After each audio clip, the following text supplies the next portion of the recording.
Hey, thanks for making it to Veterans Info Tap. I'm glad you made it. The VA announced cutting 10,000 jobs, but they swear up and down that it is not going to affect veterans in any way. I find that hard to believe, and I did find an article on this. This is not really new news. It's been kind of floating around for a while, and I had covered this a couple times, but I definitely want to keep on top of it because we need to hold the VA accountable in one way or another. So please, hit the thumbs up, subscribe, share with a friend, all that good stuff. I truly appreciate it. Every thumbs up and every minute watched helps to spread this information further into the veteran sphere. That's what I call it. Veteran sphere is incorporating all of us. Veterans, transitioning military folks, reservists, spouses, dependents, and so forth. So with that, let's go ahead and jump into it. The official headline here is VA announced it was cutting 10,000 jobs. How will it affect Rhode Island veterans? Now, this just is a publication from the Rhode Island, the Providence Journal. However, it's going to be a nationwide issue. So let's jump into it here. This just came out on May 6th, and I wanted to share it with you here today. When the 2025 budget submissions came out in early March, the VA announced it was cutting 10,000 jobs nationwide, while at the same time going to great pains to assure everyone that these cuts would not have any adverse effect on veterans' care. We'll see. That sounded like a spin to me, pushing back against the anticipated negative reaction. Sure, I agree. Let's move on and see what else this article can bring to us. Hopefully we'll pick out some nuggets or at least see some nice pushback. Now here, let me throw this out there to you as well. When you're talking about all the steps that the VA has done to embrace veterans and bring more veterans into the VA fold, you would think that cutting positions is probably not the smartest thing to do. They go on, the VA, to boast about the number of claims that they've received, new claims from veterans that they've received.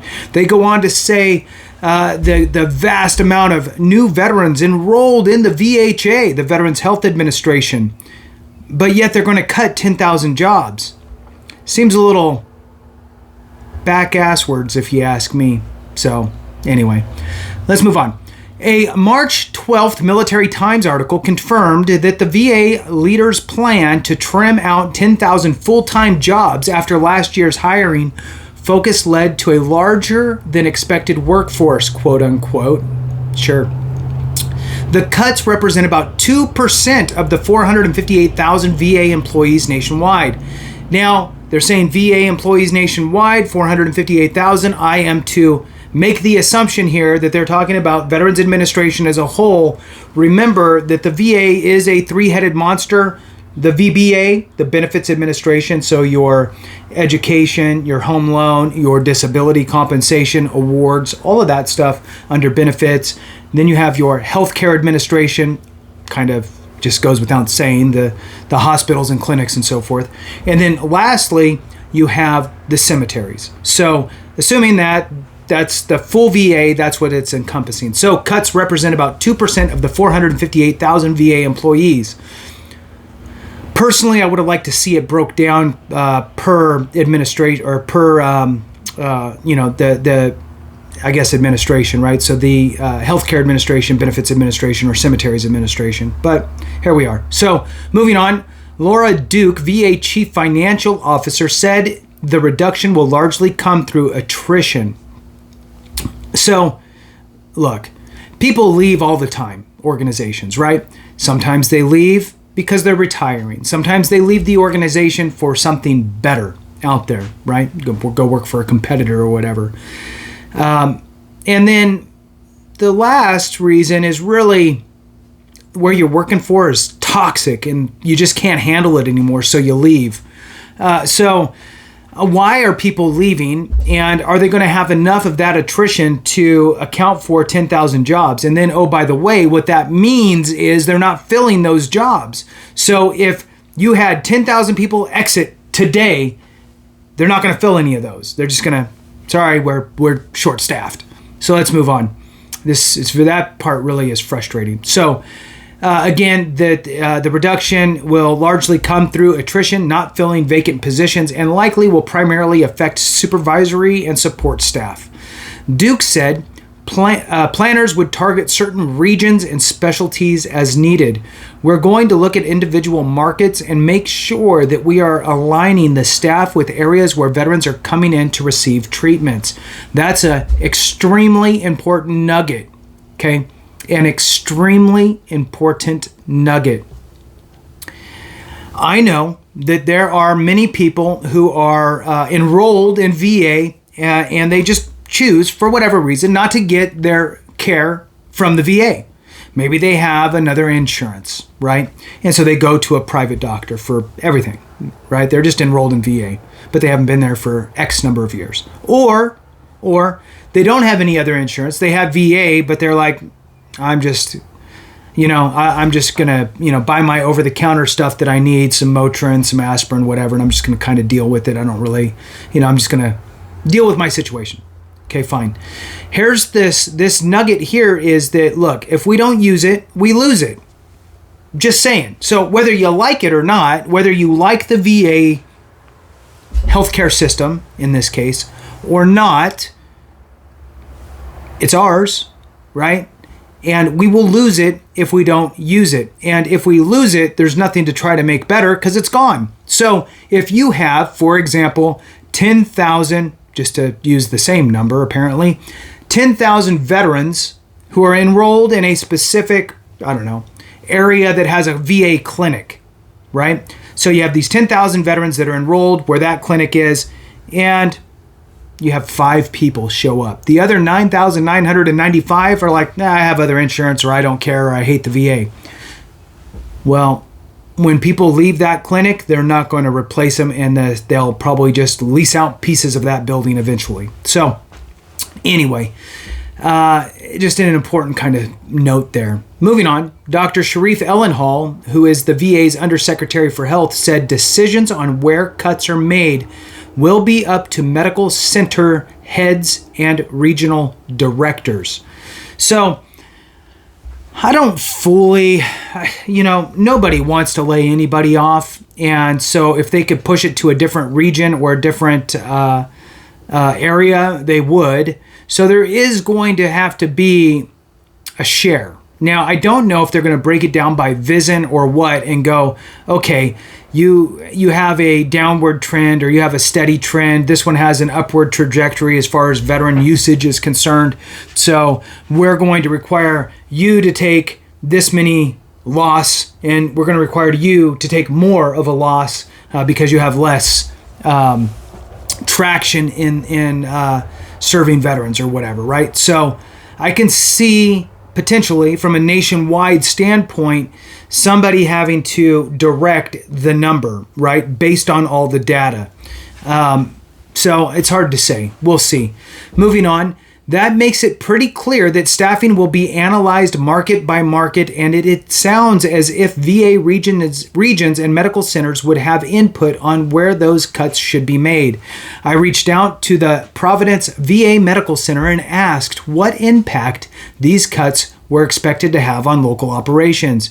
What impact will staff reductions have on the Providence Veterans Administration? Again, this is specifically focused there because of where this news publication is. However, nationally, you're going to be feeling the same thing. Whether it's making the news or not is a whole other story. So, because you heard from from Sharif Ellenhall, the Undersecretary for Health, he said that the decisions where the cuts are going to be made are going to be up to the medical center heads and regional directors.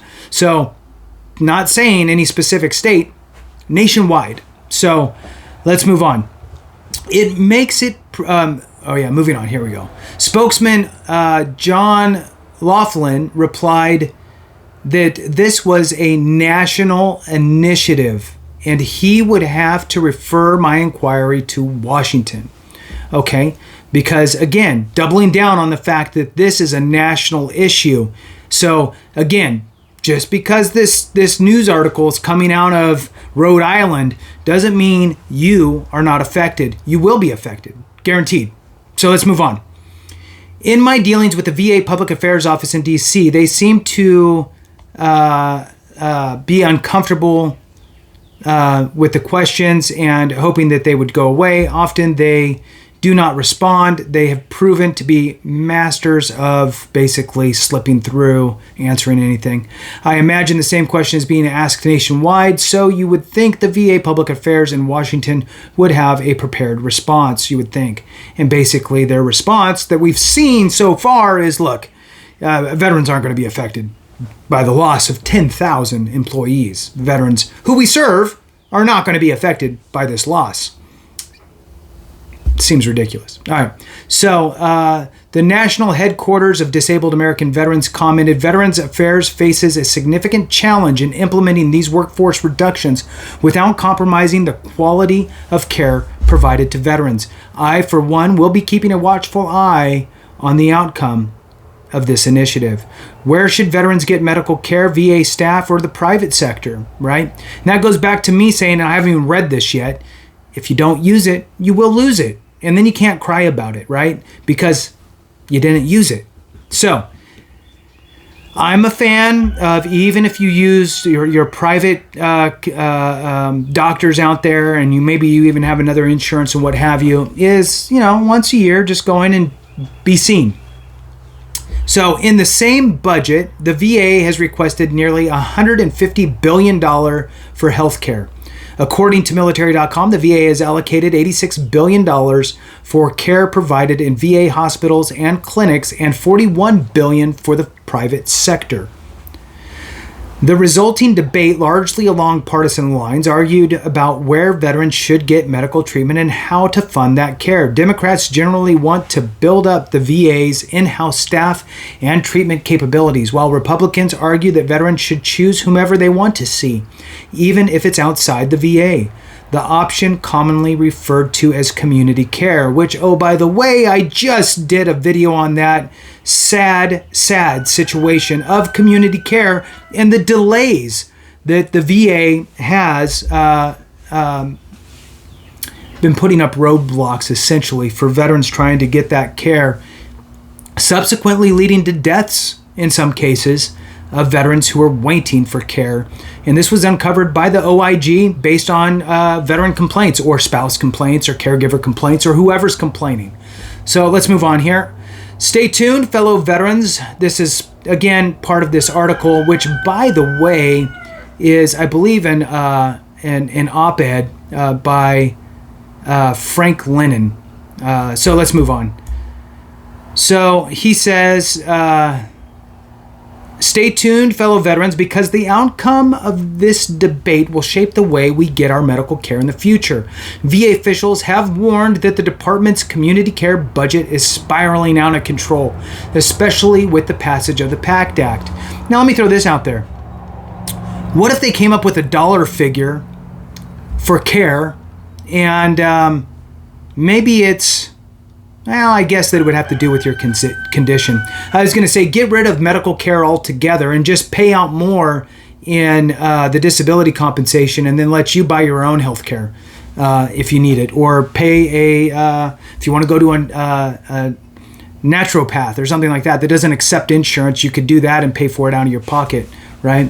So one, you wouldn't have to pay all the staff, so then you could absorb that money as well, plus all the other money, and just divide that down by the veterans. Anyway, VA officials have warned that the department's community care budget is spiraling out of control, especially with the passage of the Pact Act. That legislation broadened coverage for combat vets and also expanded eligibility for veterans at the VA medical treatment to many new groups.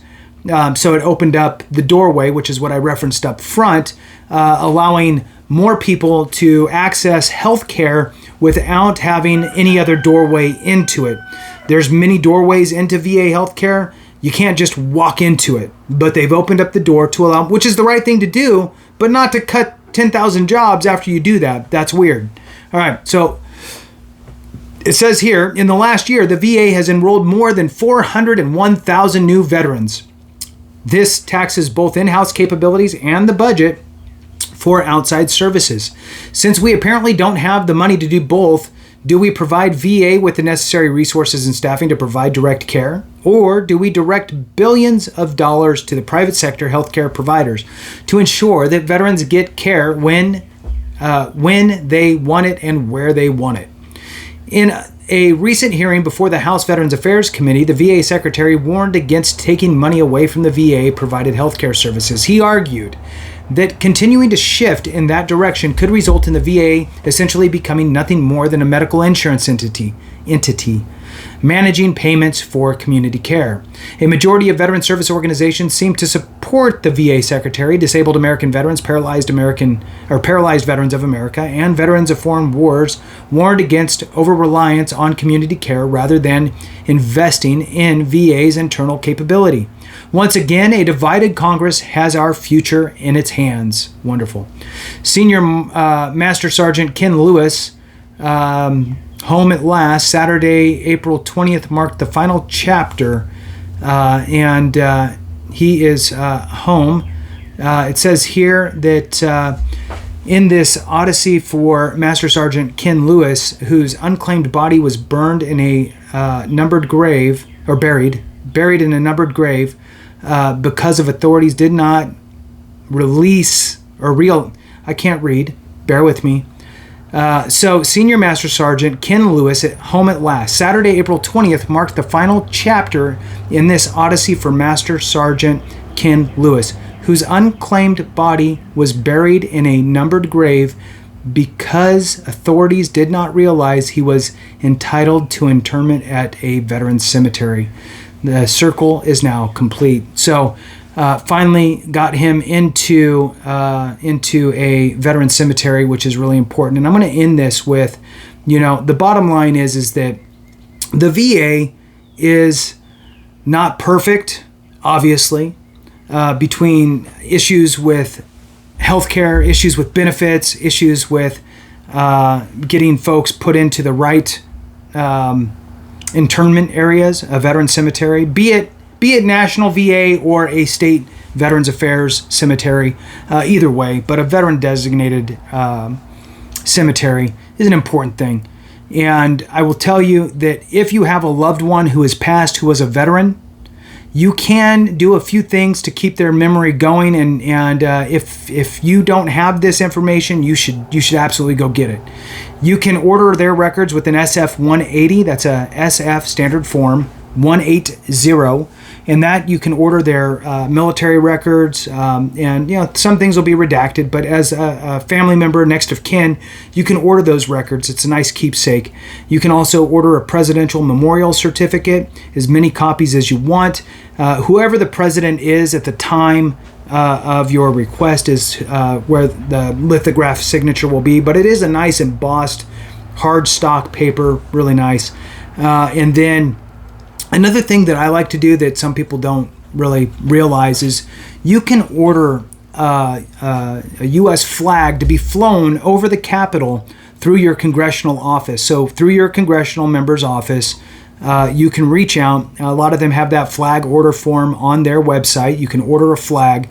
You can pick a specific date for it to fly over the Capitol, or you can just say as soon as possible. Flag will fly over the Capitol, come down. It'll come with a certificate. That certificate, you can either take the kind of the pre-canned certificate of the flag flying over the Capitol, or you can have kind of a scripted or edited version where you can add in what you want it to stay. So you can, in honor or memory of, so-and-so, you can have that type of stuff put on that certificate with the flag being flown over the Capitol. Another great thing. So with that, thank you so much for watching. I appreciate you. Have a great one. And remember, if we don't take care of each other, something went wrong.